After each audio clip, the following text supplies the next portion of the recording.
8 বছর আগে আমারও বিয়ের শখ জাগছিল।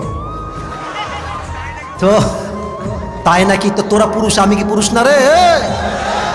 তা আমি আব্বার সামনে গিয়ে বসে আছি, ভাবছি শালা কিভাবে বলবো বিয়ে করবো।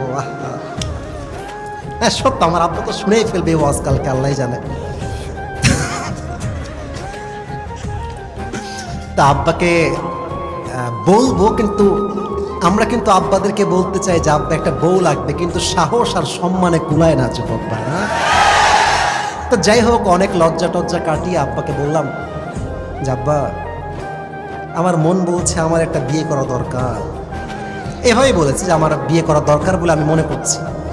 তো আমার আব্বা শোনার পরে আমার দিক তাকাই আছে, আর মনে মনে ভাবছে শালা নিজে শুধু আমার টাকা দিয়ে আর তুমি নিয়ে আসবে বিয়ে করে বউ, খাওয়াবে কিটা? কিন্তু আব্বা রাগী মানুষ, কিন্তু রাগ কন্ট্রোল করে বসে আছে। তা আব্বা বলছে তোমার কিন্তু মেধা ভালো আব্বা, তুমি কিন্তু জীবনে অনেক ভালো কিছু করবে। আমার আব্বা বললো যে আব্বা আমার মতামত হলো তুমি একটু পরে বিয়ে করো, মাস্টার্সটা কমপ্লিট করো, থোড়া সা পয়সা কামা লো, ফের সে শাদি করে লেনা।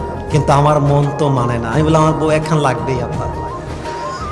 তো আমার এখনো মনে আছে, আমার আব্বা আমারে বললো তুমি একটু বাড়ি যাও, তোমার সঙ্গে আমি কালকে কথা কবানি, আব্বা বাড়ি যাও। তো বাসায় আসছি, ওই দিক থেকে আমার আব্বা আমার মাকে কল দেবো, তোমার ছেলে টাল হয়ে গেছে, ওর তার ছিঁড়ে গেছে, ওকে তো বুঝাই বললো।